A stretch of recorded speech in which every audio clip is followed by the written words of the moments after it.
الحمد لله نحمده ونستعينه ونستغفره ونؤمن به ونتوكل عليه ونعوذ بالله من شرور أنفسنا ومن سيئات أعمالنا من يهده الله فلا مضل له ومن يضلله فلا هادي له ونشهد أن لا إله إلا الله وحده لا شريك له ونشهد أن سيدنا محمدا عبده ورسوله فإن خير الحديث كتاب الله وخير الهدي هدي محمد صلى الله عليه وسلم وشر الأمور محدثاتها وكل محدثة بدعة وكل بدعة ضلالة وكل ضلالة في النار أو كما قال صلى الله تعالى عليه وسلم. أما بعد فقد قال الله تبارك وتعالى أعوذ بالله من الشيطان الرجيم بسم الله الرحمن الرحيم هو الذي أرسل رسوله بالهدى ودين الحق ليظهره على الدين كله وكفى بالله شهيدا. محمد رسول الله والذين معه أشداء على الكفار رحماء بينهم. وقال الله تعالى وعد الله الذين آمنوا منكم وعملوا الصالحات ليستخلفنهم في الأرض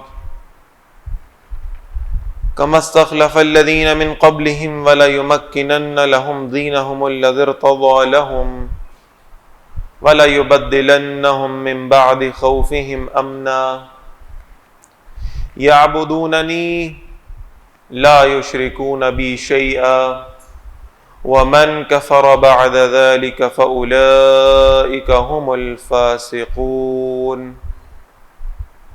وَأَقِيمُوا الصَّلَاةَ وَآتُوا الزَّكَاةَ وَأَطِيعُوا الرَّسُولَ لَعَلَّكُمْ تُرْحَمُونَ. صدق اللہ العظیم.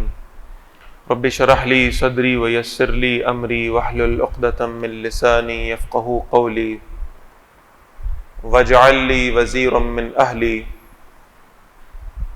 اللہم ربنا الہمنا رشدنا واعذنا من شرور انفسنا. اللہم ارنا الحق حقا وارزقنا اتباعہ وارنا الباطل باطلا وارزقنا اجتنابہ. آمین یا رب العالمین.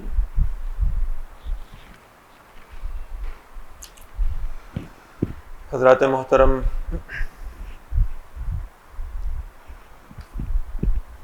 جیسا کہ آپ حضرات کے علم میں ہے کہ تنظیم اسلامی کی دعوتی اور فکری مہم اس وقت اپنے عروج پر ہے، اور آج کا جو خطبہ جمعہ ہے وہ بھی اسی حوالے سے ہے. آج کی ہماری گفتگو کے دو حصے ہوں گے. سب سے پہلے تو میں آپ حضرات کے سامنے یہ عرض کرنا چاہ رہا ہوں کہ دین کے حوالے سے ہمیں اپنے بہت سارے تصورات کو درست کرنے کی ضرورت ہے.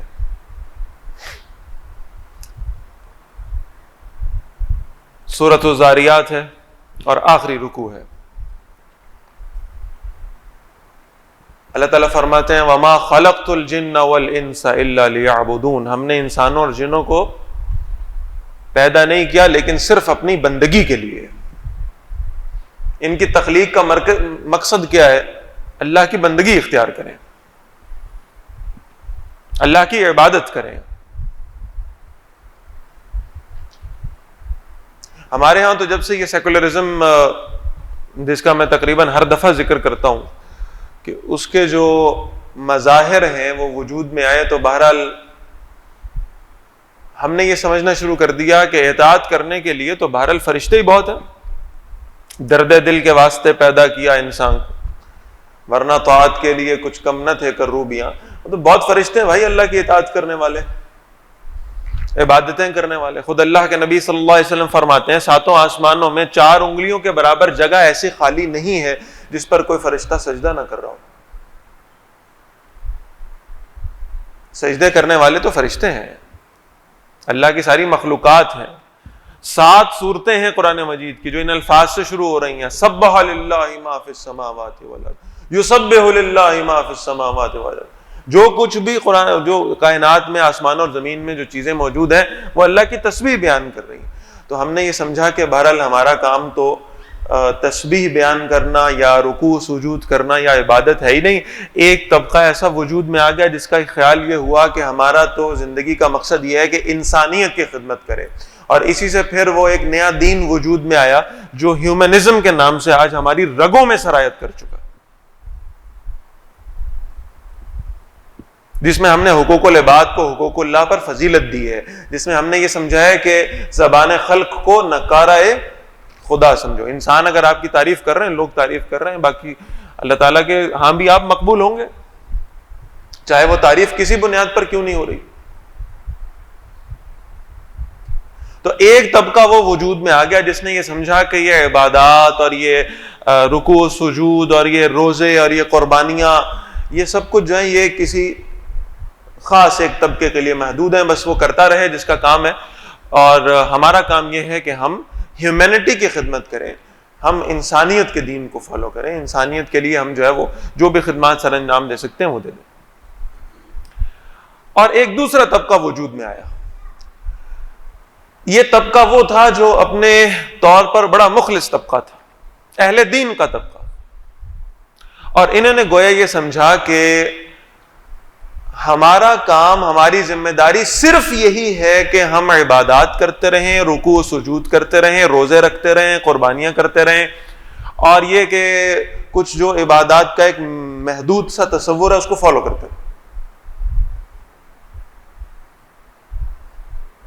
اور ظاہر ہے کہ اس کے لیے ان کے پاس بھی کچھ نہ کچھ دلائل تھے. من حیث القوم ہمارا مسئلہ یہ ہے کہ ہم جب دلائل اخذ کرنے پہ آتے ہیں تو اہل علم سے ذرا دور ہو جاتے ہیں. ہم اپنی مرضی سے دلائل اخذ کرتے ہیں اور اپنے دل کی تسلی کے لیے انہیں استعمال بھی کر لیتے ہیں. تو پہلی بنیاد تو یہ بنی کہ رسول اللہ صلی اللہ علیہ وسلم نے خود فرمایا قولوا لا الہ الا اللہ تفلحوا، لا الہ الا اللہ پڑھ لو، کلمہ پڑھ لو تو کامیاب ہو جاؤ گے. لہٰذا ہم سب چونکہ کلمہ پڑھتے ہیں تو کامیابی ہمارا ہی تو مقدر ہے، جنت میں ہمارے سوا اور کون جائے گا.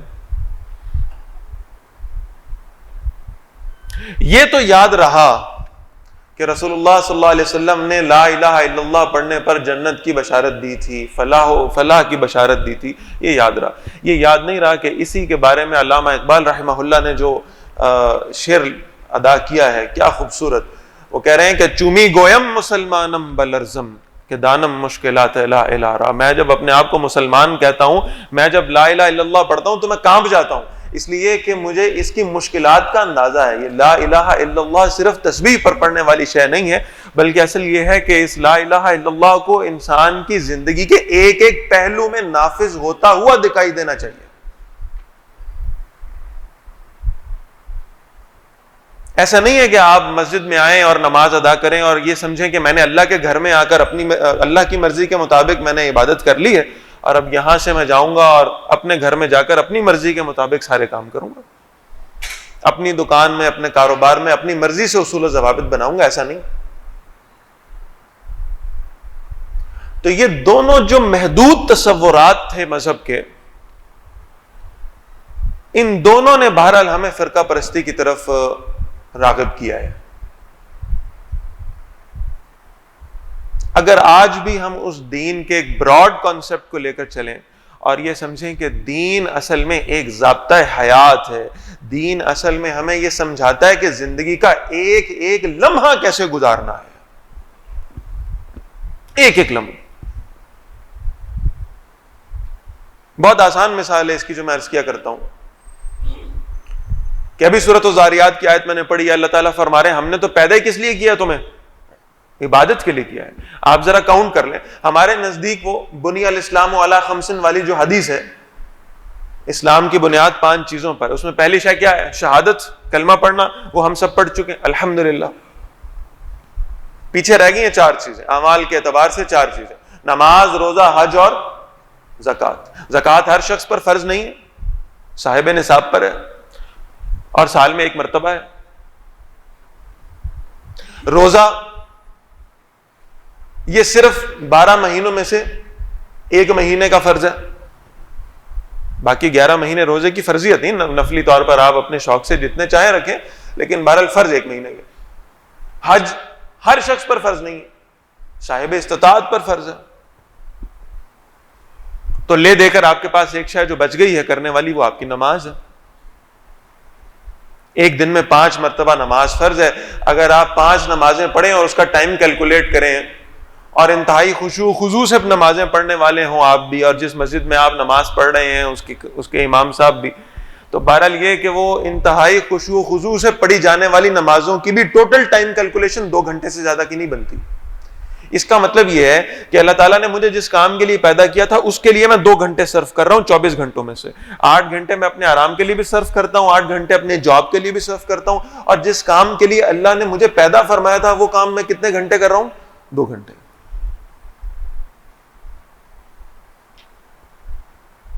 ہمارے اندازے کے مطابق جو مذہب کا تصور ہے وہ بہرحال یہی ہے، اور اس کے اکارڈنگ آپ چلیں گے تو بڑی مایوسی ہوگی کہ جس کام کے لیے اللہ تعالیٰ نے پیدا کیا ہے وہ دن کا ایک بہت مختصر، ایک بہت محدود سا حصہ ہے جس میں یہ کام ہو رہا ہے. اس کے برعکس آپ دیکھیے کہ وہ جو دین کا ایک ہماگیر تصور ہے، ایک براڈ کانسیپٹ ہے کہ دین کیا ہے، ایک کوڈ آف لائف ہے، ایک ضابطہ حیات ہے، ایک زندگی گزارنے کا طریقہ ہے. اور آپ ڈھونڈتے رہ جائیں، وہ جو سورۃ الملک کے الفاظ ہیں نا، میں انہی کو دہرایا کرتا ہوں کہ اللہ تعالیٰ فرما رہے ہیں کہ اپنی نظروں کو دوڑاؤ اور پورے آسمان و زمین پر اور پوری کائنات پر نظریں دوڑاتے رہو، بار بار بار بار بار بار اس عمل کو کرو.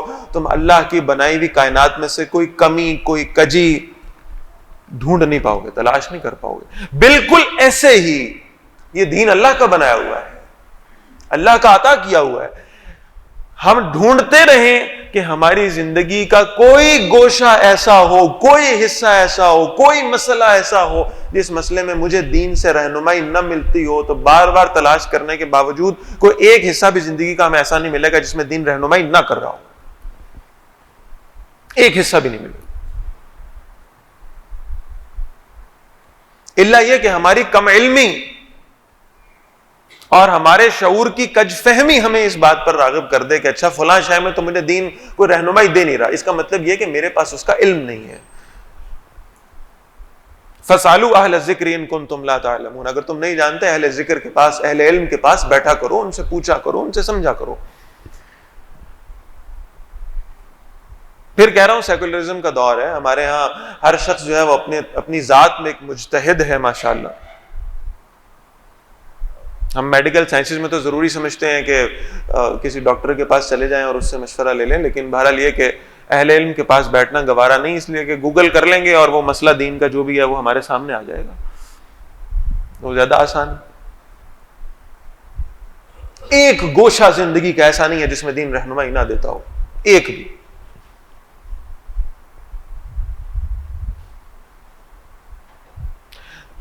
ایک صحابی بیٹھے ہوئے تھے، ان کے خادم ان کے پاس آئے. خادم کے ساتھ ایک اور آدمی تھا جس نے ایک گھوڑا جو ہے نا وہ ساتھ پکڑا ہوا تھا. خادم نے کہا حضرت میری اس کے ساتھ بات طے ہو گئی ہے، میں نے اس سے اس گھوڑے کا سودا 300 درہم میں کر لیا ہے. کتنے درہم میں؟ 300 درہم میں نے اس گھوڑے کا سودا کر لیا. اور وہ بڑا خوش ہے خادم کہ میں نے بڑی اچھی ڈیل کر لی. ان صحابی نے کہا اس آدمی سے ڈائریکٹلی مخاطب ہو کے کہ اگر میں تمہیں اس گھوڑے کے 400 درہم دوں تم قبول کر لو گے؟ اس نے کہا فبیہا، اس سے اچھی بات اور کیا ہو سکتی. اچھا اگر میں تمہیں اس کے 500 درہم دوں، 600 دوں، 700 دوں. کرتے کرتے 300 درہم کے گھوڑے کو کہاں لے گئے؟ 800 درہم پہ لے گئے. اگر میں تمہیں اس کے 800 درہم دوں تو تم قبول کرو گے؟ جی بالکل کروں گا. حضرت نے 800 درہم نکال کے دے دیے, وہ لے کر چلا گیا. یعنی آپ یہ سمجھ لیں کہ کم از کم 3 گنا رقم پے کی ہے انہوں نے, کم از کم تقریباً. گھوڑا اس سے لے لیا, وہ چلا گیا. جب وہ چلا گیا تو خادم نے کہا حضرت آپ نے یہ کیا کیا؟ میں تو 300 درہم میں اس کو منا کے لایا تھا, میں نے تو اتنی دیر اس سے بحث کی تھی, یہ مان گیا تھا, ڈیل ڈن ہو گئی تھی, آپ نے ریٹ بڑھا دیا, آپ نے ایسا کیوں کیا؟ اب سنیں ذرا, اللہ کے صحابی کہتے ہیں اللہ کے نبی صلی اللہ علیہ وسلم نے مجھے یہ بات سمجھائی ہے کہ جب تم دیکھو کہ کوئی شخص اپنی کسی شے کو کم قیمت پر فروخت کر رہا ہے تو اس کی مجبوری کا فائدہ نہ اٹھایا کرو, بلکہ حتی الامکان اس کی زیادہ قیمت ادا کر کے وہ چیز خرید لیا کرو.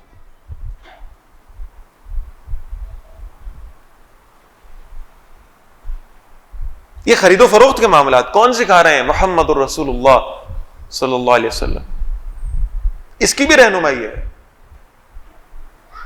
ہم اپنا طرز عمل دیکھ لیں, ہم کسی برانڈڈ شاپ پہ جاتے ہیں جہاں ہمیں معلوم ہے کہ کوئی ڈسکاؤنٹ ہونے کا فکس پرائس ہے, لہذا کوئی ڈسکاؤنٹ ہونے کی امید نہیں ہے, وہاں ہم ہزاروں لاکھوں روپے خرچ کر دیتے ہیں بغیر کوئی بحث کیے ہوئے. ہمارا زور چلتا ہے اس غریب آدمی پر جو ریڑھی لے کر میرے محلے میں آیا اور سبزی بیچ رہا ہے, اس سے میں 1-1 روپے 2-2 روپے 5-5 روپے پہ بحث کر رہا ہوتا ہوں, کیونکہ اس پہ زور چل رہا ہے نا غریب آدمی.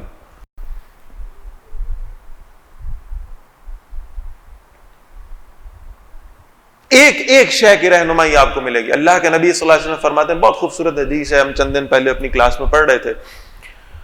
آپ صلی اللہ علیہ وسلم فرماتے ہیں میں 3 باتوں پر اللہ کی قسم کھاتا ہوں, 3 باتوں پر میں اللہ کی قسم کھاتا ہوں.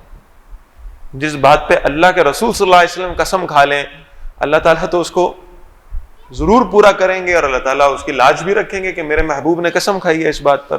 صحابہ نے پوچھا یا رسول اللہ صلی اللہ علیہ وسلم وہ 3 باتیں کون سی ہیں؟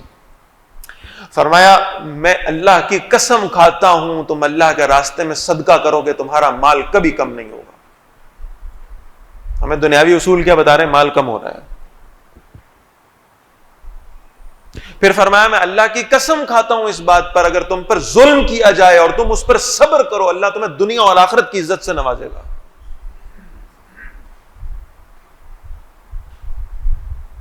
اور پھر فرمایا تیسری بات یہ کہ میں اللہ کی قسم کھاتا ہوں کہ اگر تم میں سے کسی نے سوال کرنے کی نیت کر لی اور اس کو اپنا طریقہ بنا لیا, ہاتھ پھیلانا, مانگنا کسی سے, کسی کے سامنے جھولی پھیلا لینا اللہ کے سوا, تم نے اس کو اپنا شعار بنا لیا, اللہ تم پر فقر کو, غربت کو مسلط کر دے. تم لوگوں کے سامنے ہاتھ پھیلانا شروع کرو گے, اللہ تعالیٰ تمہیں اسی کام میں لگا دیں گے. مانگتے رہو, اب تمہاری ضروریات پوری نہیں ہوں گی, سمیٹی نہیں جائیں گی. ایک نقطے کی رہنمائی ہے کہ زندگی کیسے گزارنی ہے. آپ پانی کا ایک گلاس پینا چاہتے ہیں, 6 سنتیں بتائی ہیں محمد رسول اللہ صلی اللہ علیہ وسلم نے, یہ 6 سنتیں پوری کریں اور پانی کا گلاس پی لیں. کھانا کیسے کھانا ہے, بیت الخلاء میں داخل ہونے کی بھی دعا ہے, بیت الخلاء سے باہر نکلنے کی بھی دعا ہے. سونے کے آداب بتائیں, سونے کے, کروٹ کہاں لینی ہے, پہلے سونے سے پہلے دعا کون سی پڑھنی ہے, سو کر اٹھ جائیں تو اللہ کا شکر ادا کرنا ہے, ہو سکتا ہے کہ اسی نیند کے دوران مجھے موت آ جاتی. اور پھر فرمایا محمد رسول اللہ صلی اللہ علیہ وسلم نے عشاء کی نماز باجماعت پڑھ کے سو گے, اور محدثین نے ساتھ اضافہ کیا ہے کہ وہ جو باقی ترتیب آپ صلی اللہ علیہ وسلم نے بتائی ہے کہ کروٹ کس طرح لینی ہے, دعا کون سی پڑھنی, اس کو بھی ساتھ نفلی طور پہ شامل کر لیں, اور صبح اٹھیں گے اور پھر وہ ساری دعائیں پڑھ کر بیدار ہوں گے, اور پھر فجر کی نماز باجماعت پڑھیں گے. تو اللہ کے نبی صلی اللہ علیہ وسلم فرماتے ہیں کہ وہ شخص جس نے یہ عمل کیا تو وہ ساری رات سو رہا تھا, اس کے فرشتوں کو اللہ نے حکم دیا تھا تم نے نہیں سونا, تم جاگتے رہو اور اس کا اجر لکھتے رہو. اس کی ساری رات عبادت کا اجر لکھا گیا ہے.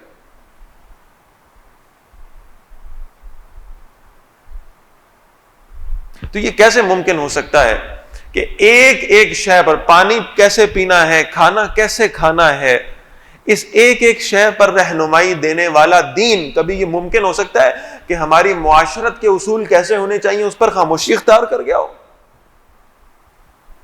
ہماری معیشت کیسے چلنی چاہیے اس پر خاموشی اختیار کر گیا ہو وہ دین؟ یا کوئی شخص اٹھے اور یہ کہہ دے کہ بھائی وہ جو سیاست ہے وہ تو مروجہ اصولوں کے مطابق ہوگی, اور اس سیاست کے اصول ہمارے دین نے نہ بتائے ہوں, کیا یہ ممکن ہو سکتا ہے؟ جہاں اللہ کے دین نے، اللہ کے قرآن نے، نبی اکرم صلی اللہ علیہ وسلم کے فرمان نے جہاں ہمیں انفرادی زندگی کے اصول و ضوابط سے آگاہ فرمایا ہے، وہیں ہمیں اجتماعی زندگی کے اصول بھی بتائے ہیں۔ معیشت کیسے چلے گی، کاروبار کیسے کرو گے، ملازمت کرنی ہے تو کیا اصول و ضوابط ہوں گے، کسی سے قرض لیا ہے تو یا قرض دیا ہے تو اس کو کیسے لکھو گے، قرآن بتا رہا ہے، نبی اکرم صلی اللہ علیہ وسلم کی حدیث بتا رہی، سنت بتا رہی ہے۔ معیشت کے اصول کیا ہوں گے؟ سود حرام ہے، اور فقہاء نے لکھا ہے اس پر کہ جتنی شد و مد کے ساتھ سود کی جو یعنی اس پر جو زجر و توبیخ آئی ہے قرآن مجید کے اندر، معلوم ہوتا ہے کہ عقائد کے اعتبار سے بدترین گناہ شرک ہے اور اعمال کے اعتبار سے بدترین گناہ سود ہے۔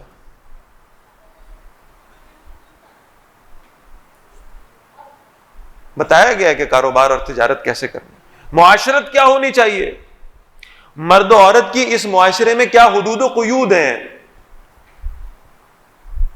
ہم نے تو خیر معذرت کے ساتھ جتنا ظلم ہم نے اسلامی معاشرت کے اوپر کیا شاید کسی شے پہ بھی نہیں کیا،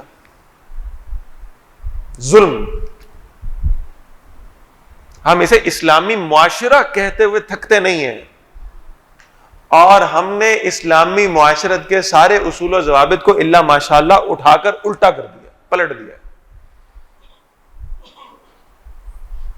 اللہ تعالیٰ نے دائرے بنائے تھے، حدود کا تعین کیا تھا، مرد کی کیا ذمہ داری ہے، عورت کی کیا ذمہ داری، مرد کی کچھ حدود ہیں، عورت کی کچھ حدود ہیں۔ جس دین نے یہاں تک بتایا ہے، جس نبی صلی اللہ علیہ وسلم نے یہاں تک فرمایا ہے کہ مرد کی نماز، فرض نماز کہاں لازم ہے، کہاں پڑھے گا، وہ مسجد میں پڑھے گا، با جماعت پڑھے گا، تو عورت کی نماز کہاں ہے؟ اس کے لیے بہتر ہے کہ اپنی نماز گھر پہ پڑھے، گھر کے بھی پوشیدہ کونے کے اندر پڑھے، جہاں بے پردگی کا نشہ نہ ہو۔ ہم نے معاملات کو بالکل الٹ دیا، معاش کی ذمہ داری اللہ نے مرد پر ڈالی تھی، ہم نے یہاں بھی ڈنڈی ماری۔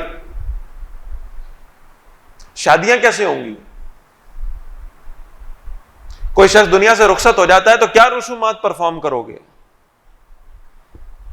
ایک ایک چیز کی رہنمائی دی تھی، اور آپ یقین مانیں، میں علی وجہ البصیرہ یہ کہہ رہا ہوں کہ جو قواعد، جو قاعدے، جو قانون اسلام نے دیے ہیں، دنیا کی فوز و فلاح بھی اسی میں ہے، آخرت کی بھی اسی میں ہے۔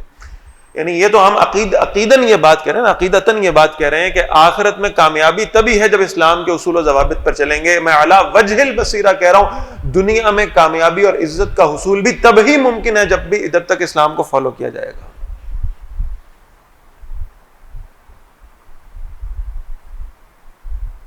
ایک پیسے کا بوجھ نہیں ڈالا اللہ نے لڑکی کے باپ کے اوپر کہ جب وہ اپنی بیٹی کا نکاح کرے گا، ایک پیسے کا بوجھ نہیں ہے۔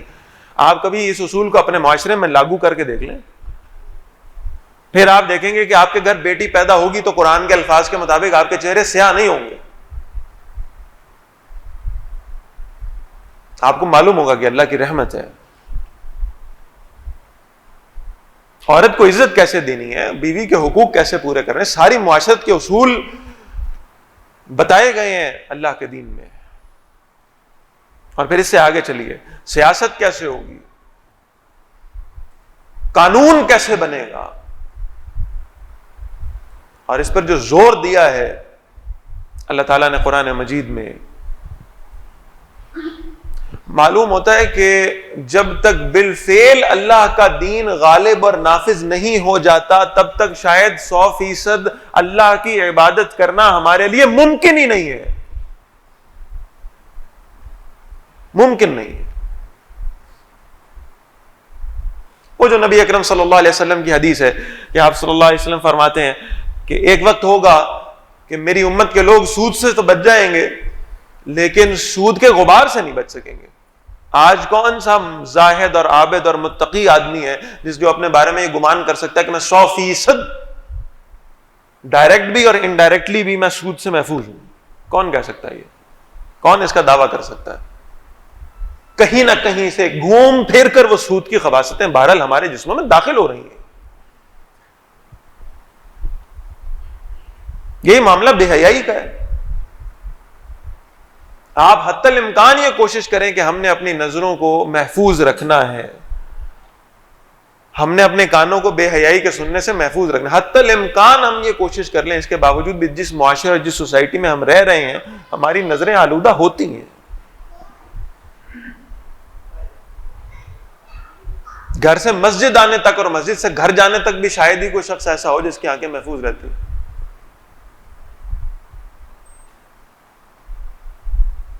معلوم یہ ہوتا ہے کہ جب تک اللہ کا دین غالب نہیں ہو جاتا, نافذ نہیں ہو جاتا, وہ شریعت, وہ پاکیزہ شریعت جو محمد الرسول اللہ صلی اللہ علیہ وسلم ہمارے حوالے کر کے گئے ہیں, جب تک وہ نافذ نہیں ہو جاتی تب تک لگتا ہے کہ شاید 100% اللہ کی عبادت کرنا ہمارے لیے ممکن نہیں ہے.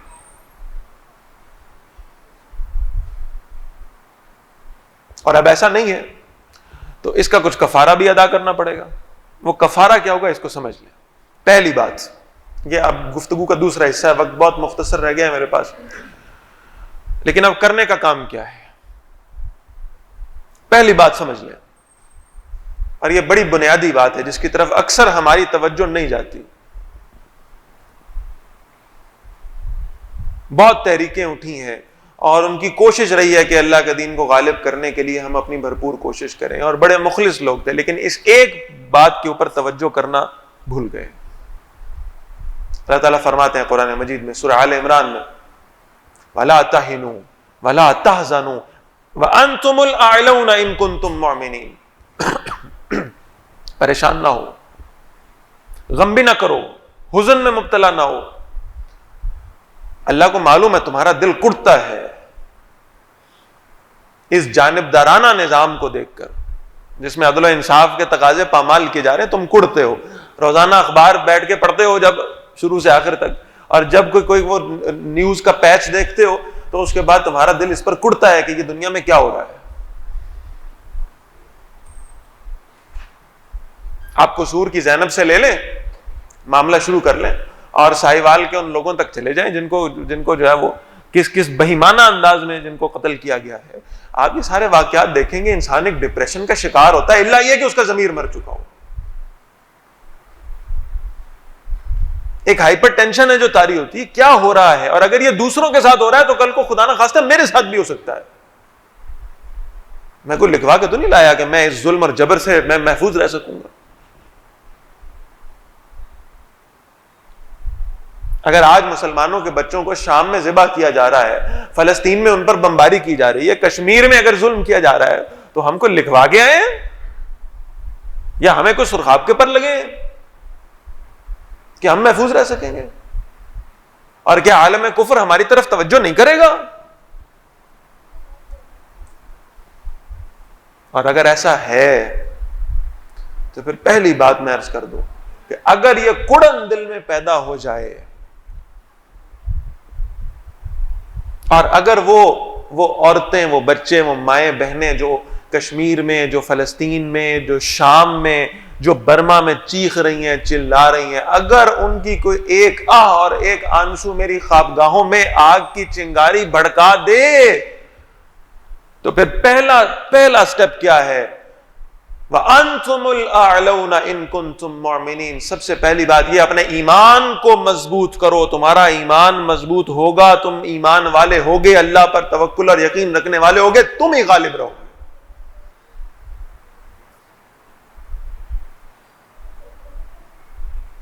میرے پاس وقت نہیں ہے زیادہ تفصیل میں جانے کا. ہمارے ہاں سیمینارز ہوتے ہیں, اس میں ہم بیٹھ کے گفتگویں کرتے ہیں کہ جی فلاں فلاں فلاں فلاں تحریک اٹھی, بڑے پرخلوص لوگ تھے اور بڑا وہ یعنی جذبہ رکھتے تھے دین کو غالب کرنے کا, لیکن کامیاب نہیں ہو سکے.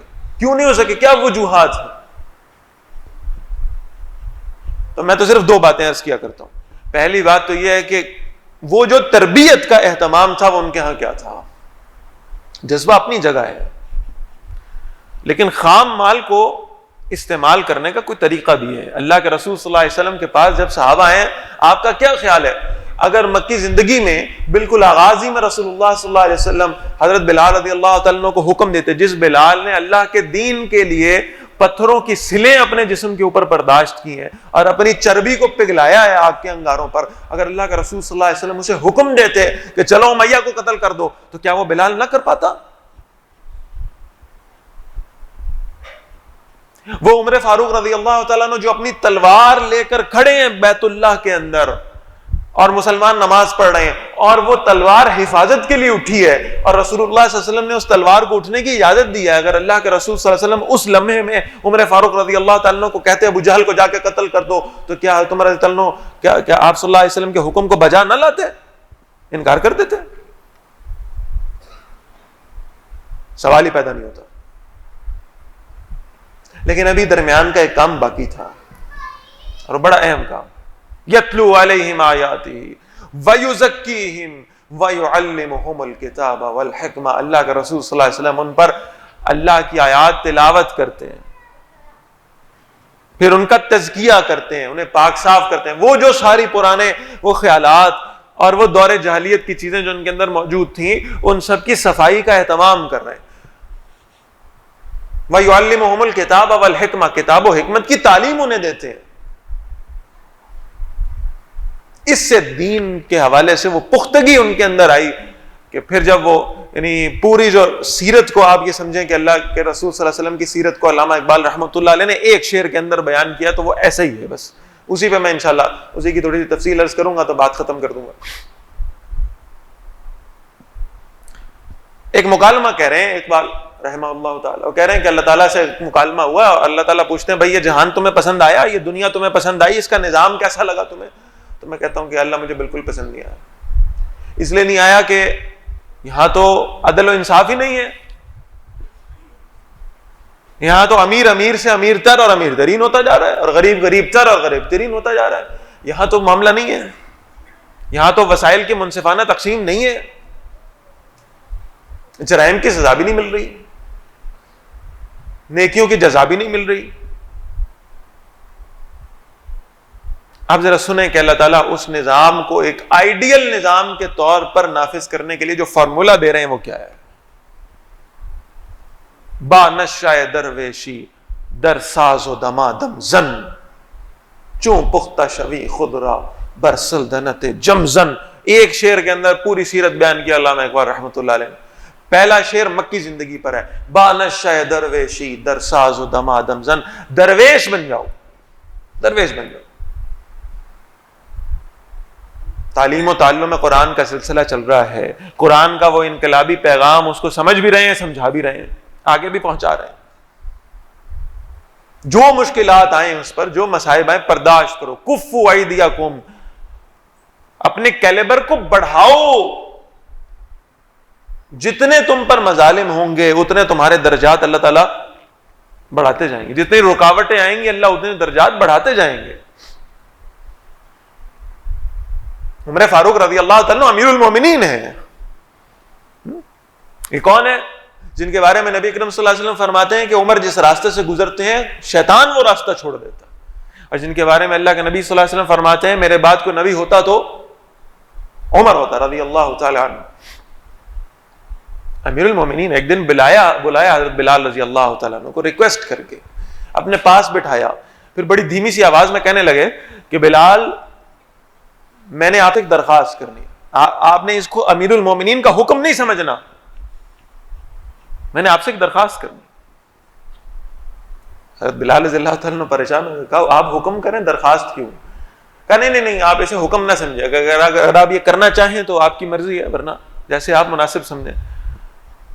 کہا آپ بتائیں۔ حضرت عمر رضی اللہ تعالیٰ نے بڑی التجا کے انداز میں کہا بلال ذرا اپنی قمیص اتاریں۔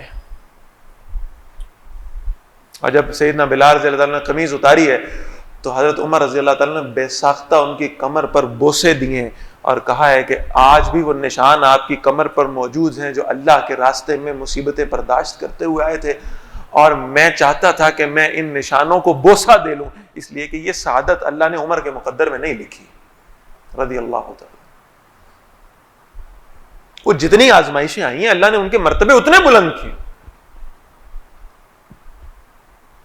اور صرف آخرت کی عزت نہیں ہے ان کے لیے، دنیا کی عزت بھی ہے. وہ دنیا سے جا چکے ہیں، 1442 سال ہو گئے. رہتی دنیا تک جب تک آخری مسلمان بھی قائم ہے، وہ بلال کا نام لے گا تو ساتھ کہے گا رضی اللہ تعالی عنہ، گواہی دے گا اللہ اس سے راضی ہے اور یہ اللہ سے راضی. بانشاہ درویشی در ساز و دمادم زن، درویش ہو جاؤ، اللہ کے پیغام کی دعوت دینا، قرآن کو ہر شخص تک پہنچانا، اسے اپنا مشن اور مقصد بنا. اس سے پھر بہرحال یہ ہوگا کہ وہ جو استاد محترم رحمہ اللہ تعالیٰ وہ مثال دیا کرتے تھے کہ وہ جو ہم بچپن میں پڑھتے نا، لوہے چون کا ایک تجربہ ہوتا تھا، وہ رکھا ہوا ہوتا تھا، ہمیں معلوم نہیں ہوتا تھا کہ کون سی شے میگنیٹک ہے اور کون سی نان میگنیٹک ہے. تو آپ میگنیٹ لیں گے اور قریب لائیں گے تو جو میگنیٹک ہے وہ بالکل فوراً اس کے ساتھ چمٹ جائے گی. قرآن اس میگنیٹ کی طرح کام کرے گا. آپ اس قرآن مجید کو کا پیغام پہنچائیں اس معاشرے تک، عوام الناس تک، لوگوں تک. ان میں جو وہ ہوں گے جو سلیم الفطرت ہیں، جو صالح قلوب رکھنے والے ہیں، اللہ ان کو اس قرآن کے ذریعے سے آپ کے ساتھ جوڑ دے گا. بیعت کی بنیاد پر، سماعتات کی بنیاد پر وہ لوگ آپ کے ساتھ جڑتے جائیں گے، آپ کے مشن میں آپ کا ساتھی بنتے جائیں گے. اور پھر جب یہ آ جائیں تو ان کی تربیت کریں. تربیت سے یہاں میرے مراد عسکری تربیت نہیں ہے، ان کا تزکیہ کریں، ان کے دلوں کو صاف کریں، ان کو سکھائیں، ان کو پڑھائیں، ان کے اندر ایمان کو مضبوط کرنے کی کوشش کریں. اور جب یہ ہو جائے، چوب پختہ شوی خضرا برسدنت جمزن، پھر جب آپ پختہ ہو جائیں اور جب اللہ تعالیٰ یہ آپ کو ایک معتدب تعداد، امام ابو حنیفہ رحمہ اللہ کے الفاظ کے مطابق کہہ رہا ہوں، خروج کے لیے عطا فرما دے، تو پھر جائیں اور اس باطل نظام کے ساتھ جا کے ٹکرا جائیں.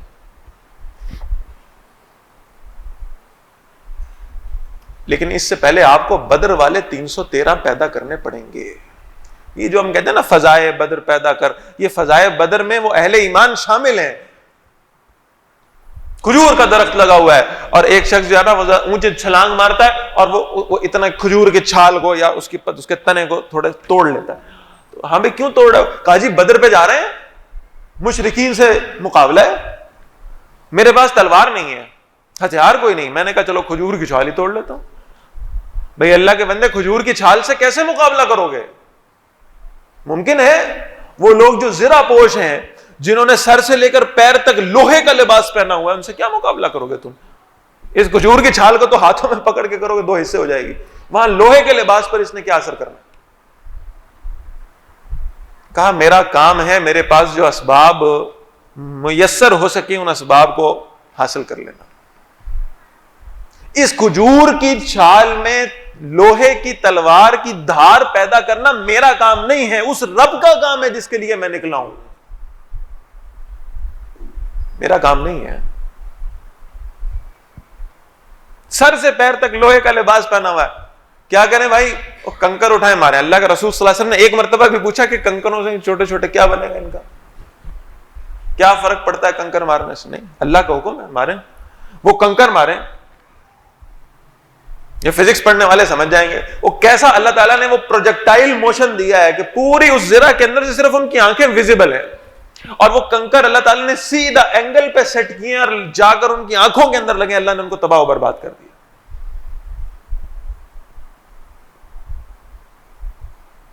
یہ بات سمجھنا مشکل ہے بہرحال، لیکن یہ تبھی سمجھ میں آئے گی جب اللہ پر ایمان پختہ ہوگا، جب اللہ پر توکل ہوگا، بھروسہ ہوگا.